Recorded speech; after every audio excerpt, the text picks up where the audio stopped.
മുഅ്മിനീങ്ങളെ, അല്ലാഹു ജല്ല ജലാലുഹു അമ്മ നവാലുഹു വതആല ഫീ ഉലാ, അല്ലാഹു സുബ്ഹാനഹു വതആലയെ സൂക്ഷിച്ചു ജീവിക്കണം, അവനെ ദിക്ർ ചെയ്യണം, തഖ്വയോടെ ജീവിക്കണം. അല്ലാഹ് എന്ന വിചാരം നമ്മുടെ ഖൽബിൽ എപ്പോഴും ഉണ്ടാവണം. അല്ലാഹ് ഇദാ ദുകിറല്ലാഹു വജിലത് ഖുലൂബുഹും, അല്ലാഹ് അല്ലാഹ് അല്ലാഹ്, അല്ലാഹുവിന്റെ ജലാലത്തിന്റെ ഇസ്മ പറയുമ്പോൾ തന്നെ ഖൽബിൽ ഒരു പെടക്കൽ വേണം. അത് വരാറുണ്ടോ എന്നാലോചിക്കണം. അതല്ലേ മുൻഗാമികളായ 3 പേർ ഗുഹയിൽ കുടുങ്ങിപ്പോയി, രക്ഷപ്പെടാൻ വഴിയില്ല. അങ്ങനെ ഇരിക്കുമ്പോൾ അവരാലോചിച്ചു, അള്ളാഹുവിന്റെ തൃപ്തിക്ക് വേണ്ടി മാത്രം ചെയ്ത കർമ്മങ്ങൾ മുന്നിൽ വെച്ച് ദുആ ചെയ്യാം. അതിൽ ഒന്നാമത്തെയാൾ ആലോചിച്ചു, എന്റെ ജീവിതത്തിൽ അള്ളാഹനെ പേടിച്ചിട്ട് ഞാൻ ചെയ്ത ഒരു സൽക്കർമ്മം ഏതാണ്? കളങ്കമില്ലാത്ത പടച്ചോനെ പേടിച്ചിട്ട് ഞാൻ ചെയ്ത ഒരു സൽക്കർമ്മം ഏതാണ്? അതിൽ ഒരാൾ കണ്ടെത്തിയത്, ഞാൻ ദൂരെ പോയി വിറക് വെട്ടി വിറ്റിട്ട് വരുന്ന ആളാണ്.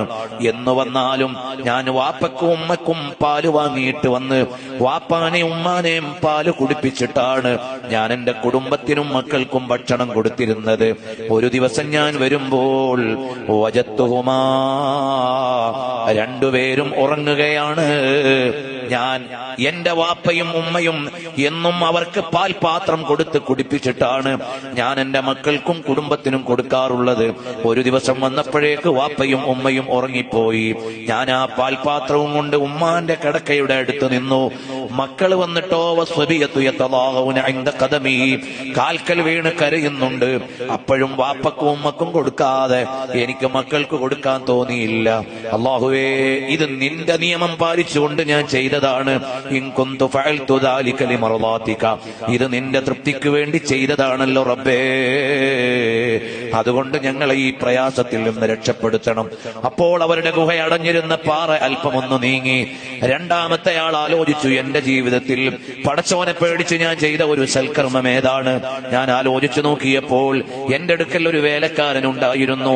അയാൾ പൊടുന്നനെ അങ്ങ് പോയി. അയാൾക്ക് കൊടുക്കാനുള്ള കൂലി എന്റെ കൈവശമുണ്ടായിരുന്നു. ഞാനത് നിക്ഷേപം നടത്തി. ആട് വാങ്ങി, അത് പെറ്റുപെരുകി.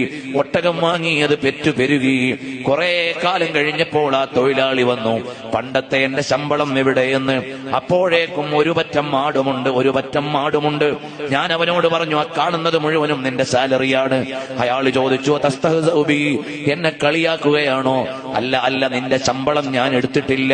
അതുകൊണ്ട് ഞാൻ നിക്ഷേപം നടത്തിയപ്പോൾ അത് പെരുകിയതാണ്. നീ കൊണ്ടുപോയിക്കോ.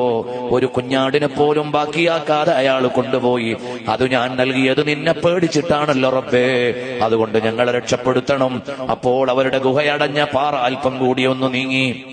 മൂന്നാമത്തെ ആൾ ആലോചിച്ചു, എന്റെ ജീവിതത്തിൽ അങ്ങനെയുള്ള വല്ല കർമ്മവും ഉണ്ടോ? നോക്കിയപ്പോൾ സൽക്കർമ്മങ്ങളൊന്നും കാണാനില്ല. പക്ഷേ ഒരു കാര്യമുണ്ട്, എന്റെ എളാപ്പയുടെ മകൾ, എനിക്ക് അവളോട് വലിയ പ്രേമമായിരുന്നു. പക്ഷേ അവൾ വഴങ്ങിയിട്ടില്ല. പല പ്രാവശ്യവും ഞാൻ അവളോട് പറഞ്ഞു എന്റെ കൂടെ വരാൻ. അവൾ വന്നില്ല. ഒരിക്കൽ അവർക്ക് ദാരിദ്ര്യമായി. അവൾ എന്റെ അടുക്കൽ വായ്പ വാങ്ങാൻ വന്നു. ഞാൻ പറഞ്ഞു, നിനക്ക് വേണ്ട സംഖ്യ ഞാൻ തരാം, പക്ഷേ എന്റെ കൂടെ ഒരല്പസമയം നീ ചെലവഴിക്കണം. നിന്റെ ശരീരം എനിക്ക് അനുസരിപ്പിച്ചു തരണം. അതേ, കുടുങ്ങിയിട്ട് ആ സ്ത്രീ സമ്മതിച്ചു. അവസാനം നിശ്ചയിച്ച സമയമായി. ഞാനും അവളും മാത്രമായി ഒരു റൂമിൽ.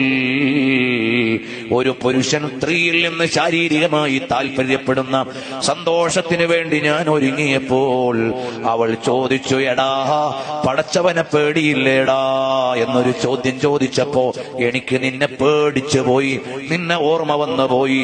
ഞാനൊരൊറ്റ ഓട്ടമോടിപ്പോയി. അല്ലാഹുവേ, ഇത് നിന്റെ തൃപ്തിക്ക് വേണ്ടിയല്ലേ ഞാൻ ചെയ്തത്. അതുകൊണ്ട് ഞങ്ങളെ രക്ഷപ്പെടുത്തണമെന്ന് പറഞ്ഞു.